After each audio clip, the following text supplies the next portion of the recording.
इस विषय पर आवाज उठाने वाला और इस विषय पर कार्य करने वाला एकमात्र पहला यूट्यूब का चैनल है जो आपके साथ अभी तक बड़े लंबे समय से कार्यरत है।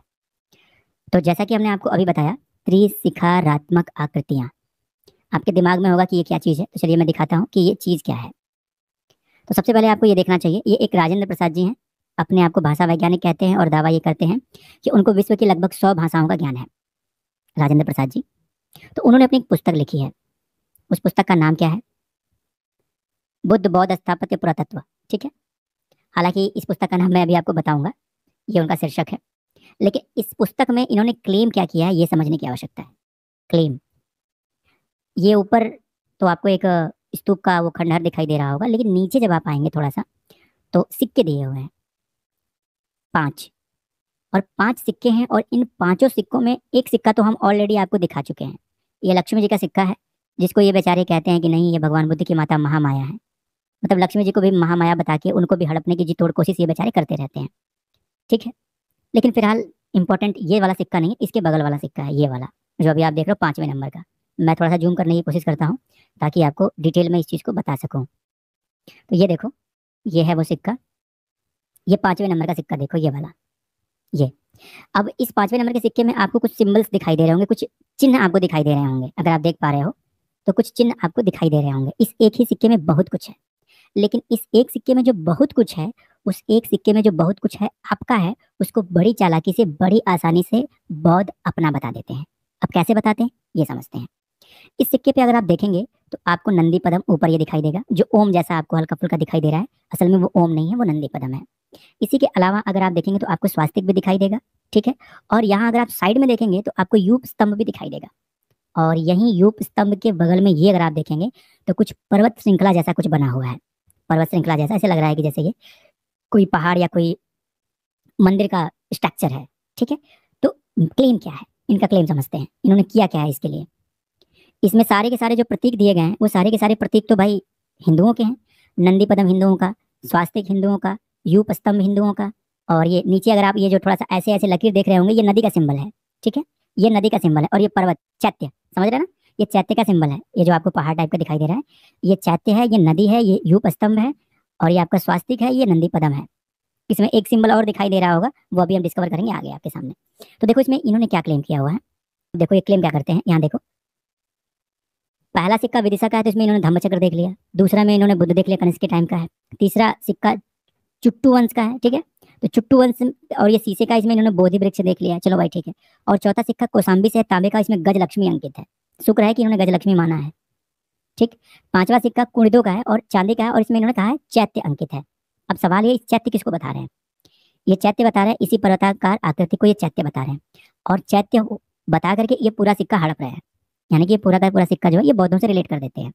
जबकि इस सिक्के में बौद्धों का बौ भी नहीं है। इस सिक्के में बौद्धों का बौ भी नहीं है, फिर भी बड़ी चालाकी से इन्होंने कह दिया कि ये सिक्का बौद्धों को रिलेट करता है, या बौद्धों को क्या करता है, बौद्धों की झोली में जाता है। लेकिन ऐसा नहीं है, अभी आगे पता चलेगा। इसके एक एक चिन्ह पे बात करेंगे, इसके एक एक तथ्य पे बात करेंगे, और बात स्पष्ट हो जाएगी। हमारे प्यारे प्यारे सो कॉल्ड न्यू बुद्धिस्ट तो ये नंदी पदम को तो आजकल त्रिरत्न बता के नहीं थकते।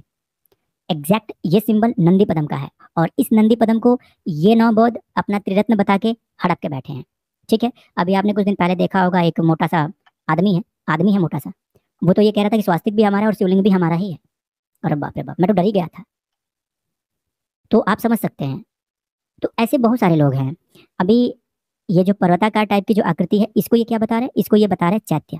तो ये चैत्य है या नहीं है, इसकी समीक्षा चलिए अगले पेज पे कर लेते हैं। लेकिन आप लोग शेयर करते रहो भाई, प्लीज शेयर करो, और जो लोग सक्षम हो सुपर चैट जरूर मार देना, कंजूसी मत करो, ध्यान रखो। तो ये देखो, हम आ गए फिर से नेक्स्ट पेज पे, और इस पेज को समझते हैं। और इस पेज पे क्या इंपॉर्टेंट है वो देखो। अब दिक्कत क्या होती है, अभी ऊपर का एक पेज था, अभी हमने ऊपर जो दिखाया, तो ये ऊपर हमने दिखाया, ये सिक्का कौन सा था? ये सिक्का नंबर 3। सिक्का नंबर 3 में ये साहब ने क्या बोला है कि ये जो है बोधि वृक्ष है। अब आइए सबसे पहले इनके बोधि वृक्ष की पड़ताल कर लेते हैं जरा सा। अब ये जहाँ पर ये बोधि वृक्ष लिख रहे हैं, जिसको ये बोधि वृक्ष बता रहे हैं, उस बोधि वृक्ष के नीचे कुछ लिखा हुआ है ब्राह्मी में। अब भाई साहब तो गपोड़ दिए। भाजी, एक मिनट व्हाट्सएप का वो देखिए, एक चीज भेजिए, बताइए मत ग्रुप में। ओके मैं देखता हूँ, अभी देखता हूँ। अरे ओहो, बढ़िया चीज भेज दिया आपने, मस्त, बढ़िया बढ़िया, मस्त चीज भेजा आपने। फिलहाल इसको लास्ट में दिखाएंगे भाई, दिखा देंगे इस स्ट्रीम के लास्ट में दिखाएंगे आपको। मस्त चीज भेजी है नटराज जी ने, और मस्त चीज है भाई, हिलाने वाली है एकदम मस्त, हिल जाएंगे। लेकिन फिलहाल ये तीसरे नंबर का सिक्का देखो, जिसको साहब कह रहे थे, क्या कह रहे थे साहब, कि ये बोधि वृक्ष है। अब पता नहीं कौन सा चश्मा लगाते हैं कि उनको हर जगह बोधि वृक्ष, हर गोल चीज स्तंभ, हर गोल चीज धमचक्र, हर खड़ी चीज स्तंभ, और हर ढेर में स्तूप नजर आता है। यार मैं आज तक नहीं समझ पाया कि आखिर ये लोग दुनिया को किस चश्मे से देखते हैं। अब ये जो सिक्का तीसरे नंबर का, वो बता रहे थे कि उसमें बोधि वृक्ष है। हालांकि उसमें बोधि वृक्ष नहीं है, बल्कि देखिए नीचे ब्राह्मी लिपि में लिखा हुआ है ख द स। क्या लिखा हुआ है? ख द स, मतलब स्कंदश्य। संस्कृत में अगर आ जाओगे आप तो स्कंदश्य। अब क्यों है, आइए समझते हैं। मुहर पर राजेंद्र जी के दिखलाए सिक्के जैसा ही वृक्ष अंकन है। इस मुहर पर खौदस लिखा है, जो कि स्कंद कार्तिकेय का प्राकृत रूप है। क्या है भैया? स्कंद यानी कार्तिकेय जी का प्राकृत रूप, यानी कि प्राकृतिक नाम है। अतः हर वृक्ष का अंकन बौद्धि वृक्ष से नहीं हो सकता। अब कुछ नवबौद्ध बोलेंगे, अरे ये तो हमारा पक्का का पक्का, हमारा तो बोधि वृक्ष ही है। तो जब तुम्हारा बोधि वृक्ष है तो इसके नीचे खदस क्यों लिखा हुआ है? और अच्छा चलो ठीक है, खदस लिखा हुआ है, तो क्या तुम्हारे बोधि वृक्ष का नाम खदस था? तुम लोग तो इतने बड़े वाले हो कि तुम लोग द्विराश्वमेध याजना को द्विखमेध याजना पढ़ देते हो, ठीक है। अश्वमेध पराक्रम को तुम लोग कान गोहना पढ़ देते हो। यार इतनी ब्रिलियंट होते हो तुम लोग कि यार दिल आ जाता है यार तुम लोगों पर, कसम से बता रहा हूं।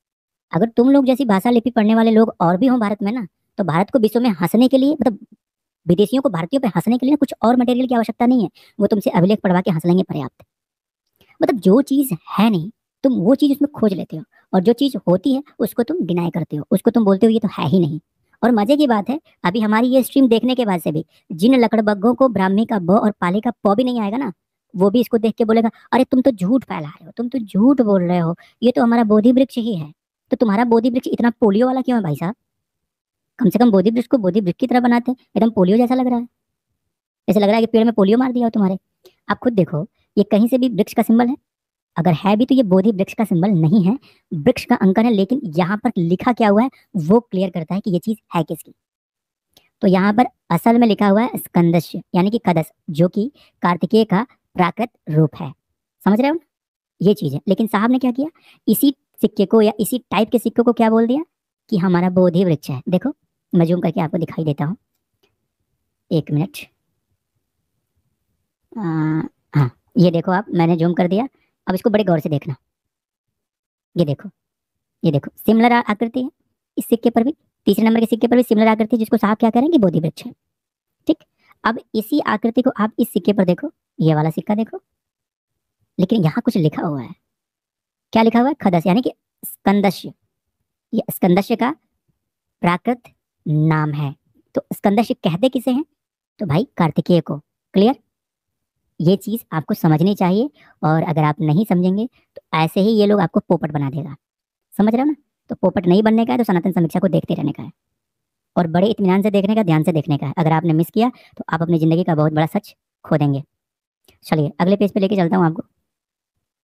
अब यहाँ देखो, अब ऊपर क्या कह रहे थे, ये देखो, ये देखो, यही वाली आकृति थी ना। तो मेरु पर्वत चैत्य को बौद्ध चैत्य बताना, यानी कि असल में ये जो आकृति है, इस आकृति पर जो सिमुलेशन दी गई है वो है मेरु पर्वत।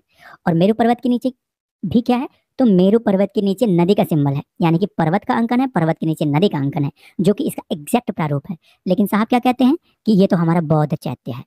अरे भाई आपका बौद्ध चैत्य है, तो आपके बौद्ध चैत्य के नीचे नदी का क्या काम?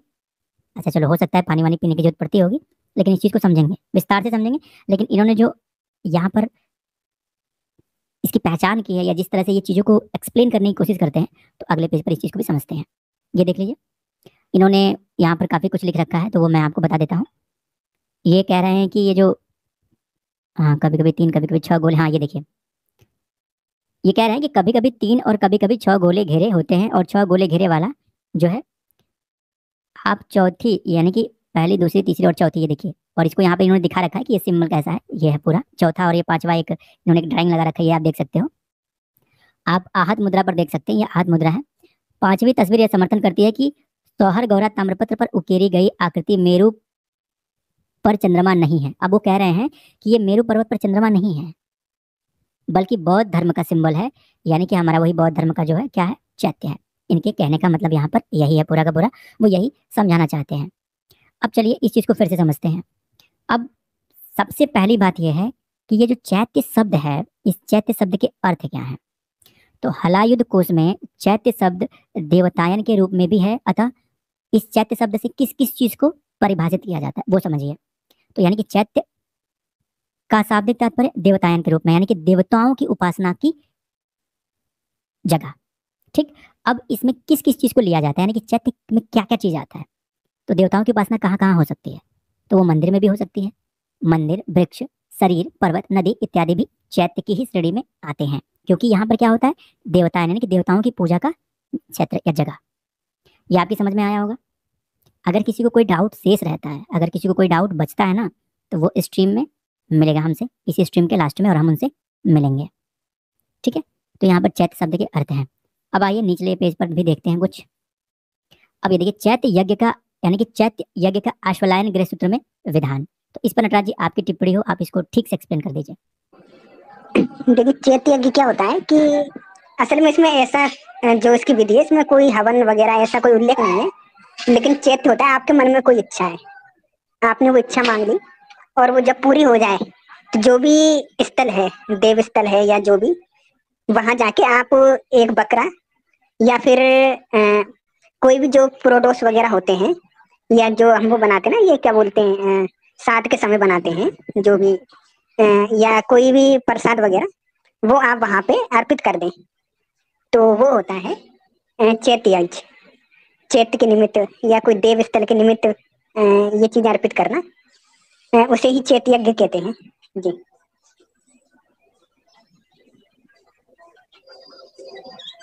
जी जी, तो आप ये देख सकते हैं आश्वलायन गृह सूत्र में चैत्य यज्ञ का विधान किया गया है, और इसके प्रारूप और स्वरूप को अभी नटराज जी ने आपके सामने एक्सप्लेन किया हुआ है। अब चलिए अगले पेज पे चलते हैं और कुछ और चीजें हम देखते हैं। अब ये वही सिंबल है, आप यहाँ पर देख सकते हो। यहाँ पर क्या क्या चीज है, यहाँ पर ब्राह्मी में कुछ लिखा हुआ है जिसको ये चैत्य कह रहा है और हम मेरु पर्वत कह रहे हैं। हम इस सिंबल को मेरु पर्वत कह रहे हैं, और राजेंद्र प्रसाद जी जो है इस सिंबल को क्या कह रहे हैं, इस सिंबल को चैत्य बता रहे हैं। तो ये एक फिर से एक क्वाइन है मान लो, और इस क्वाइन पे क्या है, कई सारी चीजें हैं। तो इन चीजों को देखते हैं। अब ये नीचे आपको कुछ दिखाई दे रहा होगा, जो हमने नीले हरे कलर में जो है इसको घेरने की कोशिश की है, और साइड में भी हमने कुछ घेरने की कोशिश की है। तो ये सब चीजें क्या है वो समझाते हैं। ये वकाट ये वटास्वक गण का सिक्का है, और इस पर भी वही आकृति, यानी कि त्रिशिखरात्मक पर्वत चैत्य के साथ गोलाकार पिंड या पूरा डोस का अंकन यहाँ पर किया गया है। ये देखिए, सपोज करिए कि अगर ये चैत्य होता है, यानी कि बुद्धिस्ट सिम्बलाइजेशन होता, तो यहाँ पर पूरा डोस की आवश्यकता क्यों होती, पूरा डोज की आवश्यकता यहाँ पर क्यों होती। नदी के सिंबल मिल रहे हैं, यानी कि जहां पर भी ये मेरु पर्वत का अंकन है, तो वहां पर इस मेरु पर्वत के अंकन के साथ साथ नदी का अंकन है, या पूरा डोज का अंकन है, यज्ञ यूप का अंकन है। अब सवाल है कि ये यज्ञ यूप, पूरा डोज और नदी, ये तो बुद्धिज्म के लिए कोई मायने नहीं रखता, क्योंकि बुद्धिज्म में इसका कोई विशेष महत्व ही नहीं है, और बुद्धिज्म में यज्ञ है ही नहीं, तो यज्ञ यूप का क्या मतलब है तुम्हारे यहाँ भाई। तो जहां भी ये मेरु पर्वत का अंकन मिला है, जिसको एक चैत्य बना के इसको हड़पने की कोशिश कर रहे हैं, उन सभी सिक्कों पर अगर आप ध्यान से देखेंगे तो स्वास्तिक, नंदी पदम, यज्ञोप, पुराडोष और नदियों का सिंबल मिलेगा ही मिलेगा, जो ये साबित करता है कि ये सिक्का या ये जो मुद्रा है, ये पूर्ण रूपेण एक सनातन या वैदिक प्रतीकात्मक चिन्हों का प्रदर्शन है इस सिक्के पर। यानी कि जिस भी कालखंड के या जिसके भी सिक्के हैं, वो व्यक्ति वैदिक मान्यताओं से जुड़ा हुआ है, न कि वो बुद्धिस्ट मेंटालिटी या बुद्धिस्ट मान्यता से जुड़ा हुआ है। लेकिन बड़ी खूबसूरती से इस चीज को जो है क्या किया जाता है, बड़ी खूबसूरती से इसको चैत्य बता के ये पूरा का पूरा सिक्का ही हड़प लेने की कोशिश की जाती है, ताकि जिस टाइम पीरियड का ये सिक्का है और जिस राजा का सिक्का है, उस राजा को बुद्धिस्ट घोषित किया जा सके या उसको बुद्धिस्ट बताया जा सके। अब सवाल यह है कि यहाँ पर ये पुराडोष का अंकन, इसका चित्रात्मक विवरण अश्वलायन के चैत्य यज्ञ में मिलता है। कहाँ मिलता है, चलिए दिखाता हूँ। ये आप देखो, यहाँ पर्वत चैत्य पर खरगोश का अंकन है, ध्यान देना। ये फिर से एक सिंबल देखो, ये देखो। अब मेरे को ये समझ में नहीं आता, अगर ये मेरु पर्वत ना होकर के अगर ये बौद्धों का चैत्य है, तो बौद्धों के चैत्य पर खरगोश काहे चढ़ा हुआ है भाई। पर्वत पर तो खरगोश चढ़ सकता है, बौद्धों के चैत्य पर खरगोश काहे चढ़ा हुआ है। नटराज जी, कहीं ये द्विरखमेद वाला खरगोश तो नहीं है ना। वही है ये, कहीं तो हिरण भी है। मेरे को लग रहा है ये द्विरखमेद वाला खरगोश है, वो राजीव पटेल का जो द्विरखमेद है, ये वही वाला खरगोश है जो चढ़ गया है बौद्धों के चैत्य पर। बहुत गड़बड़ हो गई भाई। लेकिन यहाँ पर अगर खास तौर से ये जो चीज है, यानी कि ये जो अंकन है, इस पे अगर आप देखने की कोशिश करोगे तो इसमें कई सारे सिंबल जो है आपको दर्शाए गए हैं। अब इन सभी सिंबलों में सबसे महत्वपूर्ण क्या है, हम डिस्कस किस चीज पे कर रहे हैं, तो हम ये मेरू पर्वत वाले यानी कि चौथे नंबर के प्रतीक पर हम डिस्कस कर रहे हैं। ये चौथे नंबर में क्या है, तो चौथे नंबर पर वही जिसको ये चैत्य बता रहे हैं वो चैत्य है, और हम कह रहे हैं कि ये मेरू पर्वत है। तो मेरू पर्वत के ऊपर खरगोश, ठीक। लेकिन हमारे प्यारे सो कॉल्ड न्यू बुद्धिस्ट तो कह रहे हैं नहीं, ये तो हमारा चैत्य है। तो तुम्हारे चैत्य पे खरगोश कहाँ चढ़ा हुआ है भाई? हमने पहाड़ पर खरगोश को चढ़ते हुए देखा है, चैत्य पर खरगोश, जुलुम हो जाएगा। लेकिन फिलहाल समझते हैं। तो ये देखिए, यह पर्वत चैत्य पर खरगोश का अंगन है, जो कि बौद्ध चैत्यों पर नहीं होता। पर्वत पर पशुओं का चढ़ना सामान्य घटना है, अतः ये पर्वत ही है, तभी इसके ऊपर खरगोश को दर्शाया गया है। अगर ये बौद्धों का चैत्य होता तो इसके ऊपर खरगोश नहीं चढ़ाया जाता, और अगर किसी को चढ़ाना भी होता ना तो वो हाथी चढ़ाता, खरगोश नहीं चढ़ाता, क्योंकि खरगोश से तुम्हारा क्या लेना देना भाई? तुम्हारा लेना देना हाथी से है, तो इस पर हाथी होना चाहिए कायदे से। खरगोश चढ़ा के घूम रहे हो और कह रहे हो कि हमारा है, तुम्हारा नहीं है भैया। किसी कीमत पे तुम्हारा, हाँ हाथी होता तो मैं थोड़ी बहुत देर के लिए सोच लेता कि चलो हाथी अंकल है तो बात बन सकती है, लेकिन हाथी नहीं है तो फिर बिल्कुल नहीं मानूंगा मैं, और मैं क्या कोई नहीं मानेगा। तो ये आप बड़े ध्यान से देखो, यहाँ पर बड़े स्पष्ट रूप से पर्वत के ऊपर खरगोश दर्शाया गया है, चैत्य के ऊपर नहीं। लेकिन फिर भी हमारे सो कॉल्ड प्यारे प्यारे नो बुद्धिस्ट या हमारे बुद्धिस्ट इतिहासकार जो है इसको क्या कह रहे हैं, ये तो हमारा चैत्य है, ये तो हमारा पूज्य स्थल है, ये सिक्का भी हमारा है, और ये सिक्का जिस राजा ने जारी किया वो भी हमारा है। मतलब पूरा का पूरा इतिहास ही निकल लिए। गजब ड्रामा चल रहा है भाई, जैसे लग रहा है कि पूरी धरती पर सबसे पढ़े लिखे लोग यही हैं। कोई बात नहीं, आगे आइए। अब ये देखिए, यहाँ भी हमने आपको कुछ चीजें और दिखाता हूँ मैं, इधर देख लीजिए, कई सारे सिंबल हैं यहाँ पर, ये देखिए। अब वही पर्वत है चौथे नंबर पर, और इसके ऊपर क्या, अब हिरन दर्शाया गया है, ठीक। इस पे कई सारे देखो, यहाँ पर सॉरी यहाँ पर दिया हुआ भी है, ये देखो ना, बुल है, बैल है, ठीक है, ये रैबिट है, बहुत सारी चीजें इधर देखो, ये सब इस सिक्के पर दर्शाए गए हैं। यानी कि ये जो सिक्का है इस पे ये सारे सिंबल हैं, और इन सिंबलों पर ये सारे जो जानवर हैं वो भी दर्शाए गए हैं, जो इस चीज को दर्शाता है कि ये पर्वत है, और पर्वत से जुड़ी हुई चीजें यहाँ पर सिंबलाइज की गई हैं। यानी कि एक पर्वत पर क्या क्या हो सकता है उस चीज को यहाँ पर सिंबलाइज किया गया है। हमारे प्यारे सो कॉल्ड न्यू बुद्धिस्ट तो ये गोल गोल आकृति देख के बोल देंगे अरे नहीं नहीं नहीं, हमारा धम्मचक्र है। लेकिन मैं बोलूंगा ना बाबू, ये तुम्हारा धम्मचक्र नहीं है, ये कुछ और ही है। नटराज जी इसको क्या बोलेंगे, ये जो इनको धम्मचक्र दिखाई दे रहा है? नहीं, ये धम्मचक्र नहीं है, ये वो उसमें एक तो सूर्य है, और हाँ दूसरा जिसमें छड़ वो है, वो सूर्य का पहिया है या ऋतु चक्र है। बिल्कुल, आगे समझ में इसका आया। एक स्पष्ट सिक्का मिला है, जिसमें एक घोड़ा इस जो ये छह आकृति बनी है उसको खींच रहा है, और पूछे ये पूरा गोला है जो सूर्य का प्रतीक है, यानी सूर्य रथ का चित्रण है वो। तो कहने का मतलब यह है कि ये सिक्का क्या है, इस सिक्के पर सिंबलाइज क्या किया गया है, मेरू पर्वत। और एक पर्वत के प्रमुख माध्यम क्या होते हैं भाई? सूर्य कनेक्टेड होता है, प्रकृति से रिलेटेड है, ठीक है, दिशाएं, और क्या नाम है, पशु। तो इसका सिंबलाइजेशन यहाँ पर स्पष्ट रूप से किया गया है। किसी भी तरह से इस कॉइन्स को या इस चीज को आप बुद्धिज्म से रिलेट नहीं कर सकते। अब कहने का मतलब यह है कि ये मेरू पर्वत जैसी आकृति है, ये जहां भी मिलती है तो सभी जगहों पर ये किस आधार पर मिलती है? ये सभी जगहों पर मिलती है हिंदू प्रतीकों के साथ, हिंदू मतलब वैदिक प्रतीकों के साथ। सवाल यह है कि अगर आप इस चीज को बड़े ध्यान से देखोगे तो पर्वत पूजा, सूर्य उपासना, पशुओं की, इसी के साथ साथ प्रकृति की उपासना, इन सभी की उपासना कहाँ होती है? हमारे यहाँ होती है, सनातन संस्कृति में। तुम्हारे यहाँ नहीं होती। तुम्हारे यहाँ तो नदी में स्नान करना भी पाप माना गया है, तुम तो विरोध करते थे नदी में स्नान करने का। सूर्य पूजा का तुम विरोध करते थे। अब बताओ, तुमने अपनी किताबों में लिख रखा है कि सूरज और चांद को तो हम चुटकी में मसल सकते हैं, तो जो सूरज और चांद को चुटकी में मसलेगा वो फिर सूरज की पूजा भी करेगा? दैया रे दैया, कुशवाड़ी, दीवार पे सर मारना। जिन चीजों का इनके बौद्ध ग्रंथों में विरोध है, बाद में उसी को ये अपना कहने लगे हैं। जैसे चाहे बॉक्सिंग या युद्ध कला हो गई, उसमें फिर भी नहीं बौद्ध कहोगे। ग्रंथों में युद्ध कला का और सैनिकों का विरोध है, लेकिन बाद में कहते हैं कि पूरे जगह मार्शल आर्ट बौद्धों ने पहुंचाई, बुद्ध की है। जी बिल्कुल। तो ये आप देखो, ये एक पर्वत से रिलेट करती हुई जितनी भी चीजें हो सकती हैं वो सब कुछ इस सिक्के पर सिंबलाइज की गई हैं। किसी भी तरह से आप इसको एक बुद्धिस्ट सिक्का नहीं कह सकते। लेकिन हमारे प्यारे सो कॉल्ड राजेंद्र प्रसाद जी इसमें मेरू पर्वत को अपना चैत्य बता के अपनी ऐसी तैसी करवा चुके हैं। फिलहाल चलिए आगे चलते हैं। अब यहाँ पर आप देखिए हाथी महाराज मिल गए। नमस्ते हाथी अंकल। हाँ, तो ये देखिए, ये शिव दत्तस के सिक्के का अंकन है। किसका? शिव दत्तस। सिक्के पर पर्वत चैत्य के साथ वैदिक यूप का अंकन है। किसका? वैदिक यूप का अंकन। अब हाथी भी दगा दे गया। हाय दैया, एक हाथी ही तो अपना समझते थे, हाथी भी बेवफा निकला। कोई बात नहीं, बहुत कुछ जाएगा अभी। तो चलिए इसको मैं जूम करके दिखाता हूँ। अब ये देखिए, बड़े ध्यान से इस आकृति को देख रहे हैं, यहाँ पे कुछ लिखा भी हुआ है, जो लिखा हुआ है वो भी बताएंगे। ये देखो लिखा हुआ है, तो जो लिखा हुआ है वो बाद में बताएंगे, पहले देखो कि इस पर आकृतियां क्या क्या हैं। ये एक ही सिक्के के दो पक्ष हैं, यानी कि पहला और दूसरा एक ही सिक्के का। इसमें आप देखो क्या क्या है। इधर देखो, ऊपर दूसरे सिक्के के ऊपर कॉर्नर में नंदी पदम आपको दिखाई देगा। नीचे ये एक टेढ़ी आकृति के साथ ये यज्ञ यूप दिखाई देगा। इसी के साथ साथ यहाँ पर इधर देखो एक और सिंबल है, और ये नीचे देखो अपना मेन वाला, वही जिसको हम मेरू पर्वत कह रहे हैं, वो मेरू पर्वत का भी अंकन इधर आपको दिखाई देगा। और यहाँ नीचे ये देखो जो टेढ़ी मेढ़ी एक आकृति है, ये नदी का सिंबल है। तो ये नदी का सिंबल मेरू पर्वत, यज्ञयूप और नंदी पदम। इसके अलावा ये अन्य तीन चीजें बच जाती हैं। तो ये अन्य तीन चीजें क्या है, नटराज जी आप एक्सप्लेन कर दो। जी, ऊपर एक चिन्ह है जिसमें 4 गोल हैं।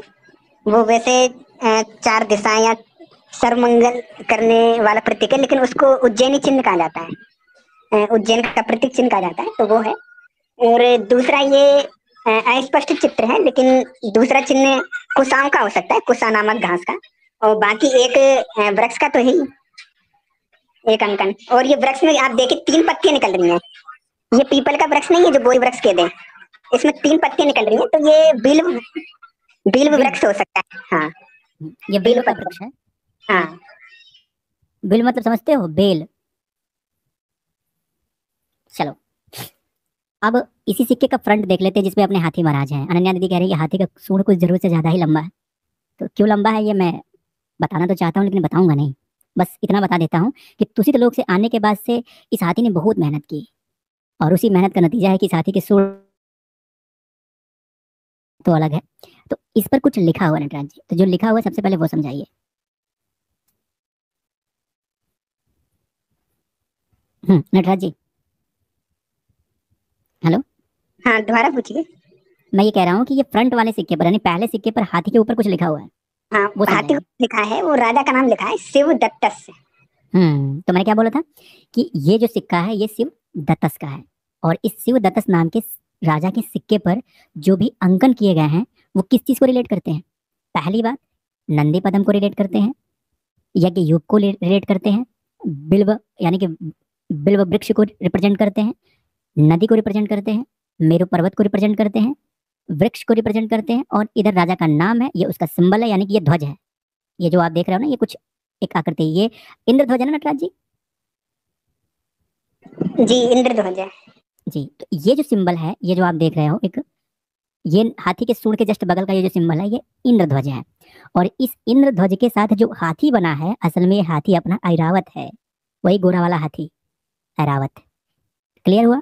यानी कि इस सिक्के पर क्या क्या सिंबल है, ऐरावत हाथी का, इंद्रध्वज का, वैदिक यूप स्तंभ का, नंदी पदम का, मेरु पर्वत का, नदी का, वृक्ष का। तो ये सारे सिंबल जो हैं ये कहीं से भी बुद्धिज्म को रिप्रेजेंट नहीं करते हैं, बल्कि ये पूरी तरह से सनातन को रिप्रेजेंट करते हैं। लेकिन फिर भी बड़ी चालाकी से इन सिंबल्स को, यानी कि ये जितने भी सिंबल्स हैं, अब इन सिंबल्स में से नंदी पदम को इन्होंने क्या बोल दिया, इन्होंने नंदी पदम को अपना त्रिरत्न बोल दिया, ठीक है। और ये मेरु पर्वत को अपना चैत्य बोल दिया। हालांकि बेचारे ये अभी तक ये यूप स्तंभ नहीं हड़प पाए हैं। दिक्कत क्या है ना कि ये यूप स्तंभ ऊपर जाके थोड़ा टेढ़ा हो जाता है, तो टेढ़ी चीज वो आसानी से ले नहीं पाते हैं, तो इसी वजह से इसको अभी हड़प नहीं पाए हैं। अगर ये सीधा होता ना तो फौरन बोल देते हमारे अशोक जी का स्तंभ है। लेकिन शुक्र मनाइए, पूर्वज समझदार थे, तो उन्होंने ऊपर से इसको थोड़ा टेढ़ा बना दिया कि कोई अगर लेना भी चाहेगा तो टेढ़ी चीज आसानी से ले नहीं पाएगा। समझ रहे हैं ना बात। हाँ, बस समझते रहिए। तो ये असल मतलब मुद्दा है।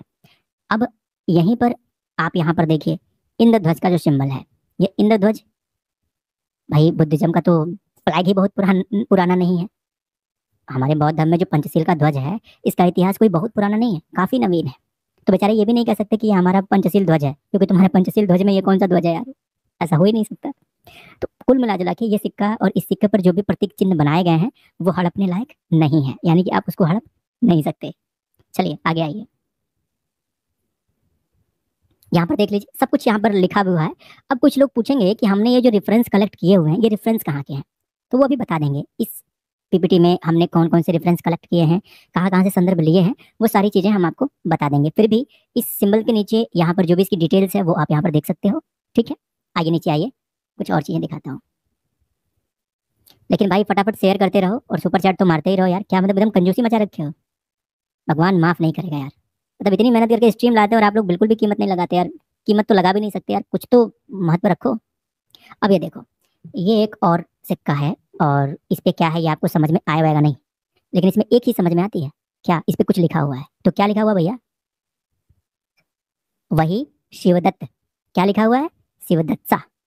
ये देखो, शिवा दाता शाह, यहाँ साइड से देखो, वही सिक्का है। और इस पर जो लिखा हुआ है, यानी कि किस राजा का सिक्का था, तो शिवा दत्त शाह का सिक्का था। ठीक। और यहाँ पर देखो, नीचे लिखा हुआ है कि वहां पर जो क्या लिखा है, यूपा लेफ्ट, यानी कि लेफ्ट में क्या है, यूप है, यूप स्तंभ। अब सवाल ये है कि अगर ये बुद्धिस्ट कॉइन्स होते या बुद्धिस्ट सिक्के होते, तो यज्ञ युग का क्या मतलब? भाई बुद्धिस्टों के सिक्के पर यज्ञ युग क्या करेगा? जब तुम और तुम्हारी आइडियोलॉजी ही यज्ञों का विरोध करती थी, और तुम वैदिक यज्ञों को तुम पशु हिंसा और बलि हिंसा बलि से जोड़ के देखते थे, तो फिर जिस पर यज्ञ युग बने वो सिक्का भी तुम्हारा, मेरू पर्वत वाला सिक्का भी तुम्हारा, नंदी पदम का सिक्का भी तुम्हारा, मतलब सब कुछ तुम्हारा, और फिर भी तुम सबसे बड़े पाक साफ लोग हो। ऐसा कैसे चलेगा? तो ये शिवादत्सा का जो सिक्का है, इस शिवादत्सा के सिक्के पर जो भी सिंबलाइजेशन की गई है वो सारी की सारी वैदिक ट्रेडिशन को सिंबलाइज करती है, यानी कि सिद्ध करती है। आगे आइए।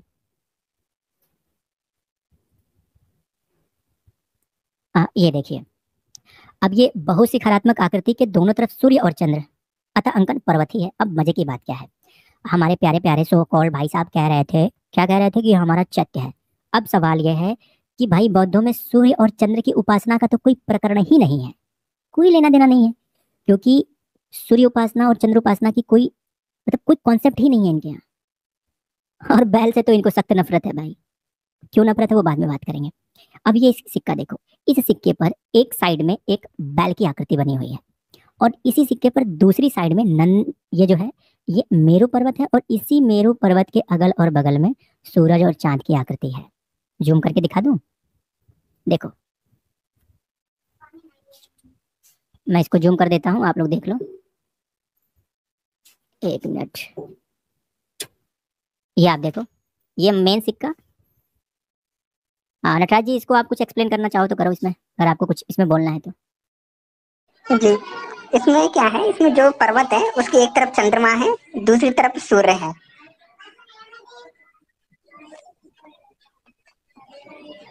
और एक तरफ बेल का चिन्ह तो है ही। तो ये चीज ये जी दर्शाती है कि, और नीचे नदी भी है एक तरह से देखा जाए हाँ हाँ तो। बिल्कुल। हाँ, ये चीज ये दर्शाती है कि ये पर्वत ही है, क्योंकि पर्वत के साथ ही सूर्य और चंद्रमा को दर्शाया गया है, और पर्वत के साथ नदी को भी। जी। जी, तो जिस चीज को, यानी कि जिस आकृति को ये हमारे प्यारे भाई साहब, यानी हमारे प्यारे प्रोपेगेंडावादी इतिहासकार आदरणीय राजेंद्र प्रसाद जी, जिसको क्या कह रहे थे, चैत्य, वो चैत्य तो असल में अलग अलग सिक्कों पे अलग अलग ही कहानी कह रहा है। यानी कि जिसको ये चैत्य बता के फूले नहीं समा रहे थे, वो फूली हुई आकृति ने इनको फुला दिया है। अब वो सिमिलर आकृति अलग अलग सिक्कों पर अलग अलग कॉन्सेप्ट के साथ जहां भी दर्शाई गई है, वो हिंदू प्रतीकों के साथ दर्शाई गई है। अभी तक आपने इस आकृति को कैसे देखा था, स्वास्तिक के साथ, नंदी पदम के साथ, यज्ञ यूप के साथ, ठीक है, बिल्व पत्र के साथ, यानी कि बिल्व के पेड़ के साथ।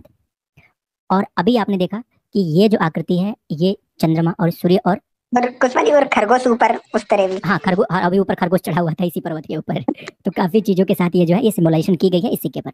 और ये सिक्का जो है, इस सिक्के पर एक तरफ तो पूरा साक्षात हमारे नंदी महाराज ही है, और दूसरी साइड में कौन है, तो वही हमारा मेरू पर्वत, और बगल में सूर्य और चंद्रमा। इधर कहीं बुद्ध है भैया? मतलब कहीं किसी को इस सिक्के पर बुद्ध दिख रहे हैं? बुद्धों का कुछ दिख रहा है? कुछ दिख नहीं रहा है। लेकिन जबरदस्ती जो दिख रहा है उसको बुद्धिस्टों से जोड़ देना इनकी आदत है। समझ रहे हो ना? बस समझते चलो, बहुत कुछ समझने की आवश्यकता है आप लोगों को, वरना आपका इतिहास ऐसे ही लोग हड़प के बैठ जाएंगे और आप हाथ मलते रह जाओगे। तो चीजें जैसी हैं उसको वैसे समझने की कोशिश करिए। आइए कुछ और चीजें देखते हैं। ये देखिए, अब मजे की बात क्या है कि अभी हम बात करेंगे ये कुणितगढ़ के सिक्के के ऊपर। तो ये कुणितगढ़ का दूसरे प्रकार का सिक्का, हमने जो पहला फर्स्ट उनकी बुक का जो पेज दिखाया था, तो फर्स्ट बुक का जो पेज दिखाया था उसमें हमने कुछ चीजें और दिखाई थी, जिसमें कुणितगढ़ का सिक्का भी दिखा रहे थे, और उसको भी वो बुद्धिज्म से जोड़ के बता रहे थे कि बौद्धों का है। लेकिन यहाँ भी पोल खुलने वाली है। ये देखिए, ये कुणितगढ़ का सिक्का है, दूसरे प्रकार का सिक्का। राजेंद्र जी ने कुणित सिक्के पर बने बहुशिखरात्मक आकृति को बौद्ध चैत्य से जोड़ा था, जबकि कुणित के इस दूसरे प्रकार के सिक्के पर एक तरफ त्रिशूलधारी महादेव है, साथ ही ब्राह्मी लेख क्या लिखा है, चित्रेश्वर महादेव। अब बुद्ध का नाम चित्रेश्वर कब था हमको नहीं पता, ठीक है। तो ये ब्राह्मी में चित्रेश्वर महादेव लिखा है, ध्यान देना। त्रिशूलधारी, बुद्ध त्रिशूल कब रखते थे भैया, हमने तो नहीं देखा। तो ये त्रिशूल रखते थे कौन, भगवान शिव। और ये त्रिशूलधारी महादेव की आकृति यहाँ पर बड़े स्पष्ट शब्दों में है। नाम भी जो है वो चित्रेश्वर महादेव है।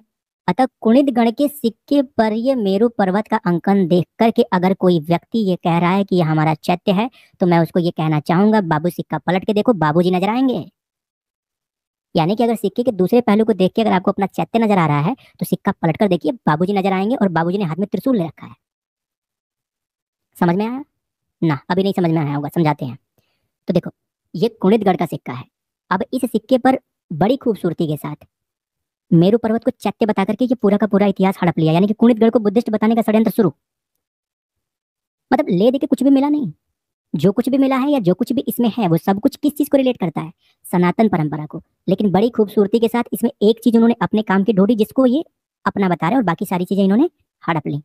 यानी कि इनको त्रिशूल नहीं दिखाई दिया, भगवान शिव नहीं दिखाई दिए, इस पर लिखा हुआ नाम नहीं दिखाई दिया, दिखा तो क्या मेरु पर्वत, और उस मेरु पर्वत को भी क्या बोल दिया? हमारा चैत्य है साहब, ये सिक्का हमारा है, और कुणिदगढ़ के राजा भी हमारे बाबूजी थे, माई बाप थे।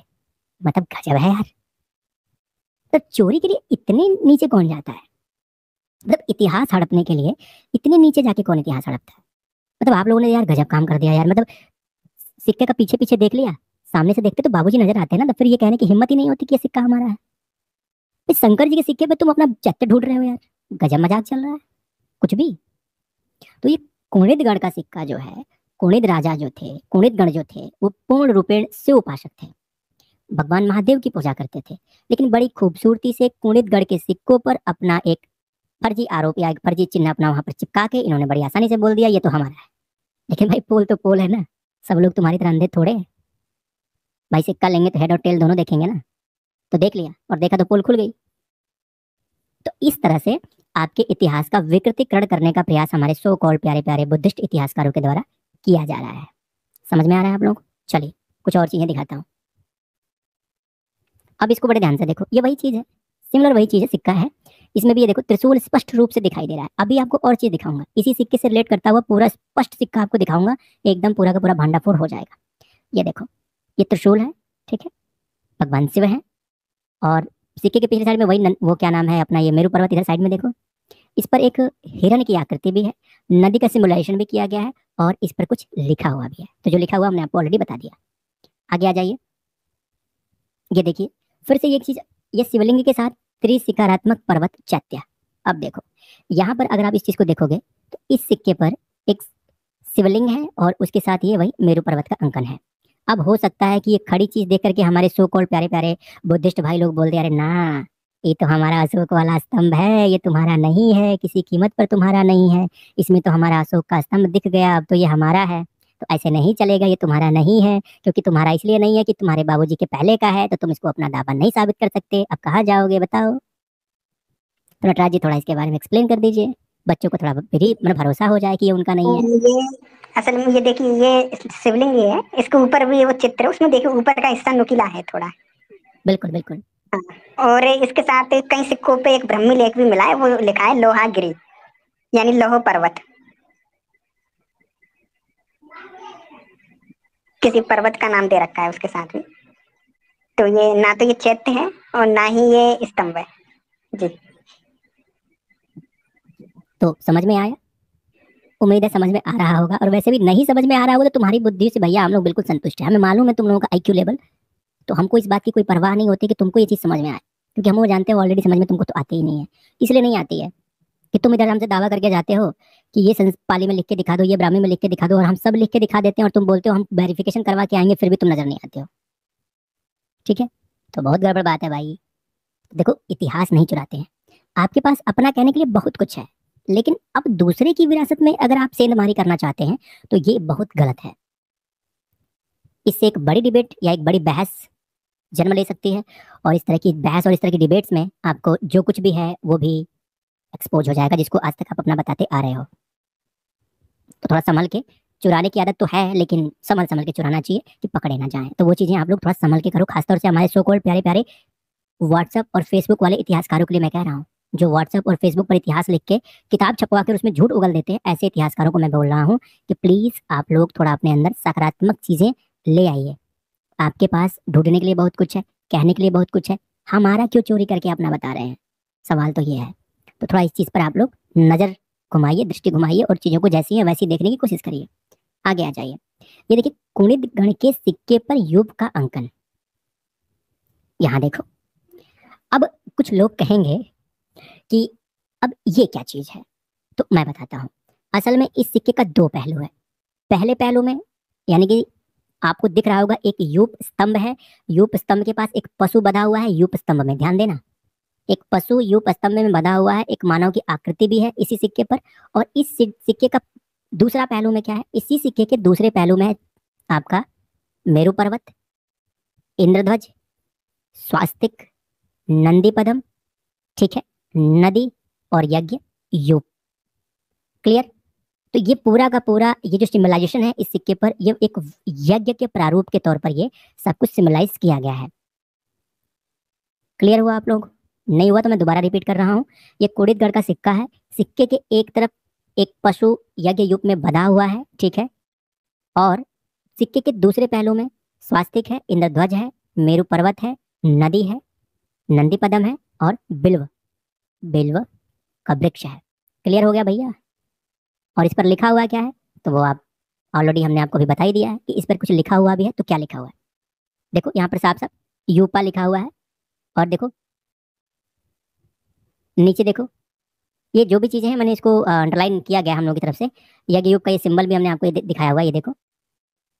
तो ये चीजें कहीं से भी बुद्धिज्म को रिलेट नहीं कर रही हैं। ये सभी चीजें रिलेट कर रही हैं क्या, वैदिक ट्रेडिशन को। लेकिन बड़ी खूबसूरती के साथ ये मेरु पर्वत को ये बेचारे चैत्य बता के बहुत सारे सिक्कों को ये हड़प रहे हैं कि हमारा है, हमारा हमारा है। मतलब अंधों की तरह बस मेरु पर्वत देख लेना है, बाकी उसमें अन्य सिंबल्स को कुछ नहीं जानना, कुछ नहीं समझना, उसको बिल्कुल भी कुछ नहीं बोलना उस पर।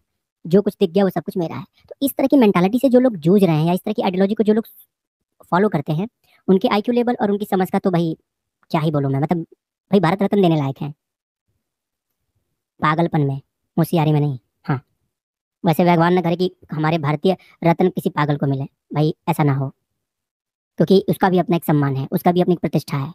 तो जो इस तरह की चीजें करते हैं ना, उनको आप विचार करके देखो कि उनकी सोच कैसी है।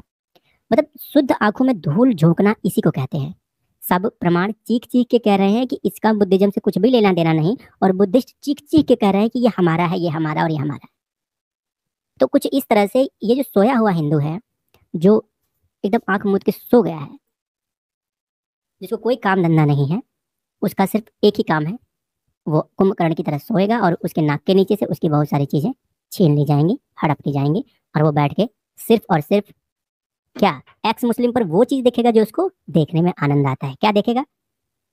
तो आपस में, अब क्या बोलूं, समझदार लोग समझ चुके होंगे। तो चलिए थोड़ा सा पेज को और आगे बढ़ा लेते हैं। ये देखिए, ये फिर से त्रिशिखरात्मक पर्वत, चैत्य और साथ में वासुदेव गरुड़ का अंकन। किसका भैया? वासुदेव गरुड़ का अंकन। ये एक और सिक्का है, और इस सिक्के पर वही चैत्य है, यानी कि वही मेरु पर्वत, ठीक है। और इस मेरु पर्वत को ये बौद्ध चैत्य बताने की कोशिश करते हैं। हालांकि चैत्य का मतलब सिर्फ बुद्धिज्म से रिलेट करना नहीं होता है। हमने पहले ही आपको बताया कि चैत्य का मतलब होता है देवालय या देवस्थान, जहां पर उपासना की जाती हो। किसकी? तो चैत्य में क्या क्या आता है, तो चैत्य में किन किन चीजों को डिस्क्राइब किया जाता है या किन किन चीजों को लिया जाता है, वो हमने शुरुआत में ही आपको बता दिया था। तो भ्रम ये फैला दिया गया है कि चैत्य का मतलब बुद्धिज्म से रिलेट करता है, यानी चैत्य शब्द का मतलब बुद्धिस्टों का कॉपीराइट, हालांकि ये नहीं है। ठीक, अब सवाल ये है कि यहाँ पर आप मेरु पर्वत देख सकते हैं, और इसके दूसरे पहलू पर आप जो है ये वासुदेव का गरुड़ अंकन आप देख सकते हैं। ठीक, यहाँ पर मेंशन भी है, ये चीजें मेंशन भी है, और ये जिस पुस्तक का रेफरेंस है ना, वो हम आपको बता देंगे, अभी लास्ट में बताएंगे। ये देखिए, ये सब कुछ जो जो चीजें मेंशन है वो भी हमने यहाँ पर रख दी हैं। और ऐसा भी नहीं है, इसमें भगवान कृष्ण और गरुड़ का अंकन है ये, और मोरकालीन सिक्का है ये जी। तो ये आप देख सकते हो। तो ये पुस्तक कौन सी है जिस पुस्तक से हमने ये सारे रेफरेंसेस लिए हैं, वो भी बताएंगे। और ऐसा भी नहीं है कि कुछ लोगों को ये लगता होगा कि ये तो सनातन समीक्षा वाला अपने घर में छाप के बैठा है। ना मुन्ना, घर में नहीं छापे हैं, काफी फेमस बुक है। तुम्हारे पास कभी पैसा हो तो खरीद के पढ़ लियो। वैसे तुम लोगों का तो सारा इतिहास फुटपाथ वाली किताब से चल जाता है, और 150 रुपए की राजीव प्रसाद और राजेंद्र प्रसाद जी की किताब से चल जाता है। बस उसी में सारा दुनिया का इतिहास तुम लोगों को दिखाई देता है भैया, तो मैं क्या कर सकता हूँ। लेकिन एक बार कोशिश करना। अब ये देखो, कुड़ित सिक्के पर युग का अंकन मैंने ये आपको भी दिखाया ही है। अब आ जाइए, यहाँ आ जाइए, वही वाला ये शिखरात्मक चैत्य पर्वत के साथ वासुदेव का गरुड़ अंकन, ये भी हमने आपको दिखा दिया। अब मेरु पर्वत पर देवों का निवास मैंने बहुत पहले आपको दिखाया था, फिर से दिखाता हूँ। ये समझो, ये वाला पेज देखो, ये कहाँ गया, हाँ ये वाला पेज आप स्क्रीनशॉट लेके रख लो। यानी हलायुध कोश में चैत्य शब्द को देवायतन के रूप में भी लिया जाता है, जिसका मतलब होता है मंदिर, वृक्ष, शरीर, पर्वत, नदी इत्यादि चैत्य है, यानी कि इनका प्रारूप या प्रकरण चैत्य के रूप में लिया जाता है। ठीक, ये पेज आप समझो और इस पेज के बाद सीधे आ जाओ यहाँ पर।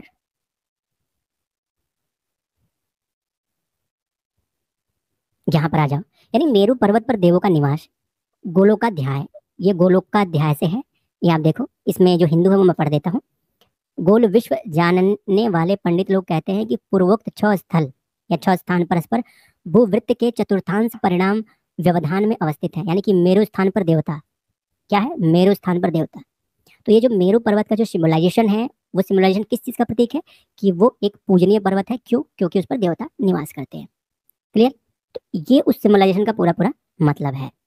आगे आइए, कुछ और भी है, ये दिखा देता हूँ। अब किन किन देवताओं का वास है वो समझ लो, इसी बुक का रेफरेंस है। ठीक है, एक मिनट, ये देखो।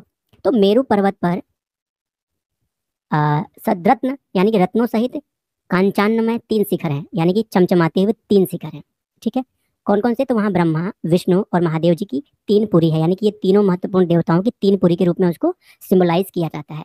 उसके नीचे इंद्र, अग्नि, यम और रक्ष, वरुण, वायु, शशि, ईश, ये 8 पुरी वर्तमान में अवस्थित हैं, यानी कि 3 प्रमुख देवता और उसके नीचे हमारे अन्य देवता।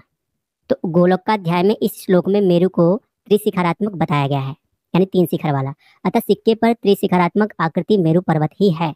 देवायतन होने से यह पर्वत चैत्य भी है तथा मेरु प्राचीन काल से शुभ प्रतीक भी है, यानी मेरु पर्वत जो है वो प्राचीन काल से ही शुभ प्रतीक के तौर पर लिया जाता है, शुभ चिन्हों के तौर पर उसका अंकन किया जाता है। आगे आ जाइए। अब ये देखिए, गज लक्ष्मी जी की जो सिक्के हैं, यानी कि लक्ष्मी जी को जो सिक्के हैं, उसमें भी चैत्य के तौर पर दर्शाया गया है। किसको? वही मेरु पर्वत को। ठीक है, सिक्का थोड़ा अस्पष्ट है तो आपको स्क्रीनशॉट लेके इसको समझना चाहिए। आगे आ जाइए। तो इस स्ट्रीम का निष्कर्ष क्या निकला है, यानी कि इस टॉपिक का ओवरऑल निष्कर्ष क्या है?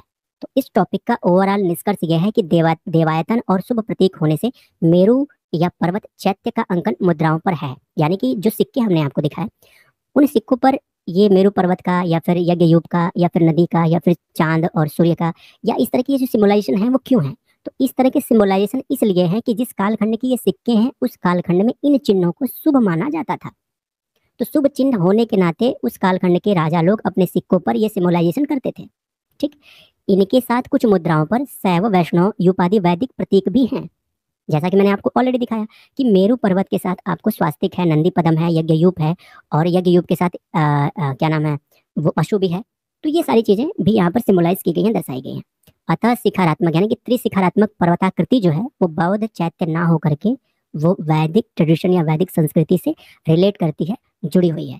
ऐसे में निष्कर्ष ये निकलता है कि हमारे प्यारे प्यारे सो कॉल्ड फेसबुक वाले इतिहासकार, प्रोपेगेंडा महारथी आदरणीय राजेंद्र प्रसाद जी ने जो क्लेम किया है मेरु पर्वत को लेकर कि यह बौद्धों का चैत्य है, वो बिल्कुल फर्जी है, गलत है और तथ्यहीन है। तो ऐसे प्रोपेगेंडावादी लोगों से सावधान रहने की आवश्यकता है, अपना बुद्धि और दिमाग इस्तेमाल करने की जरूरत